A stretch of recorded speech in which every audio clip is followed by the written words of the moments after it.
Oi pessoal, estamos seguindo com a nossa série de vídeos a respeito da psicoterapia reichiana.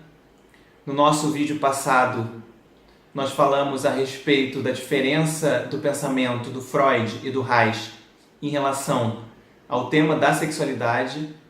E hoje nós vamos falar sobre a diferença desses autores em relação ao campo social. O Reich, ele era um ativista, ou seja, ele lutava concretamente por transformações sociais.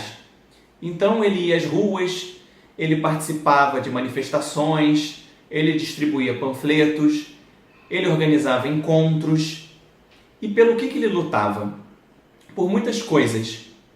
Primeiramente, por uma transformação social em relação ao campo da sexualidade, ou seja, por uma melhor educação das crianças, dos jovens e também dos adultos e educadores a respeito de diversos temas como a prática da masturbação, a relação sexual, não só do seu ponto de vista físico, mas também afetivo. O Reich, ele chamava a relação sexual de abraço genital, ou seja, ele incluía a dimensão afetiva dentro da sexualidade. O Reich também lutava pela distribuição gratuita de métodos contraceptivos, pela legalização do aborto, ou seja, que as mulheres pudessem ter o direito de escolher, isso já naquela época. Ele também criticava algo que ele chamava de casamento compulsório, ou seja, a ideia de que o casamento precisa ser para sempre, não importa o que aconteça. Na verdade, o Reich lutava para que se instituísse leis que possibilitassem o divórcio. Naquela época não existia, e isso de fato só foi acontecer décadas mais tarde. O Reich também criticava a dependência financeira da mulher em relação ao homem. Ele se casou 3 vezes ao longo de sua vida, e todas essas mulheres trabalhavam, tinham as suas carreiras e ele estimulava isso. É importante lembrar que naquela época as mulheres eram criadas para serem boas esposas e até recebiam cartilhas de como ser boas esposas, como esperar o marido quando ele chegar do trabalho, etc. Então o que o Reich fez?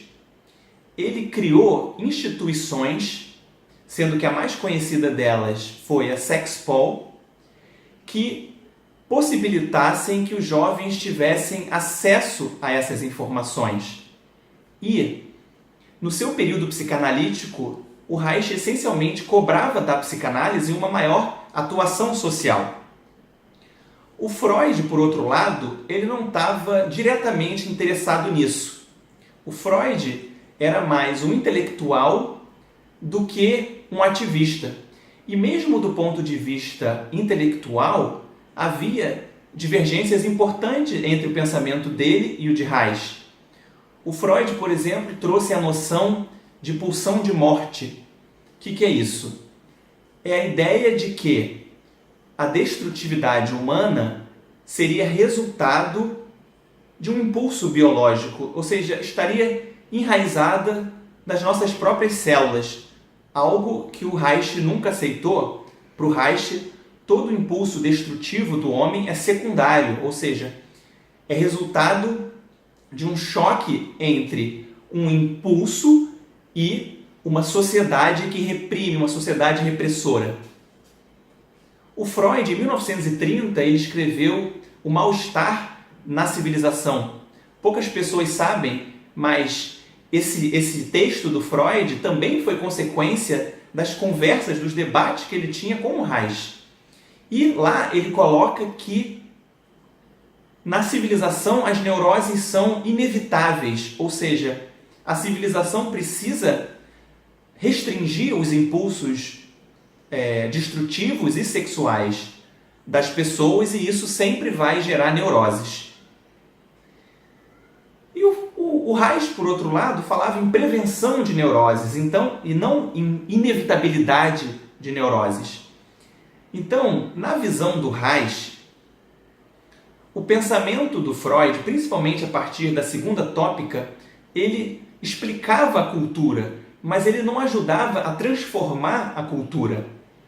E o próprio Freud disse que não era função da psicanálise transformar a sociedade. Então essas foram, em linhas gerais, as divergências do pensamento desses autores em relação à esfera social.